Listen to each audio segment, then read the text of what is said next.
పంపిణీ కార్యక్రమాన్ని మంగళగిరి నియోజకవర్గం నుంచి సీఎం చంద్రబాబు ప్రారంభించనున్నారు. రేపు పెనుమాకలో పెన్షన్ల పంపిణీ కార్యక్రమం ప్రారంభిస్తారు సీఎం చంద్రబాబు. ఉదయం 6 గంటలకే పంపిణీ మొదలు పెట్టనున్నారు. ఉదయం 6 గంటలకే పెన్షన్దారులకు బకాయిలతో కలిపి 7,000 రూపాయలు ఇవ్వనున్నారు సీఎం చంద్రబాబు. అనంతరం అక్కడ జరిగే ప్రజావేదిక కార్యక్రమంలో లబ్ధిదారులు ప్రజలతో చంద్రబాబు మాట్లాడతారు.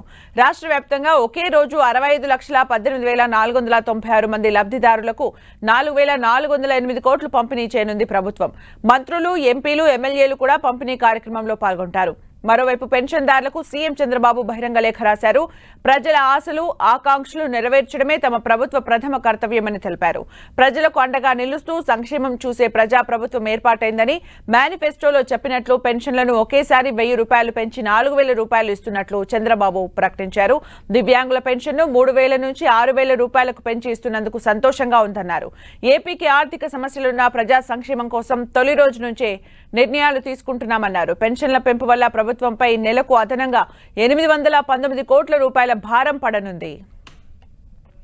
ఎన్నికల సమయంలో వికృత రాజకీయాల కోసం గత సర్కార్ ప్రజల పెన్షన్ల విషయంలో ఎంతో క్షోభ పెట్టిందని ఆరోపించారు సీఎం చంద్రబాబు. గత 3 నెలల పాటు పెన్షన్ అందుకోవడానికి ప్రజలు పడిన కష్టాలు చూసి తాను చలించిపోయానన్నారు. మండుటెండలో వడగాల్పుల మధ్య ప్రజలు పడిన అగచాట్లు చూసి ఏప్రిల్ నెల నుంచే పెన్షన్ పెంపును వర్తింపచేస్తానని మాటిచ్చానని, అందులో భాగంగా ఏప్రిల్, మే, జూన్ నెలలకు కూడా ఈ పెంపును వర్తింపచేస్తున్నట్లు చెప్పారు. 3 నెలలకు పెన్షన్ 3,000 రూపాయలు, జూలై నెల పెన్షన్ 4,000 కలిపి మొత్తం 7,000 రూపాయలను పెన్షనర్లకు వారి ఇంటి వద్దే ఇస్తున్నామన్నారు.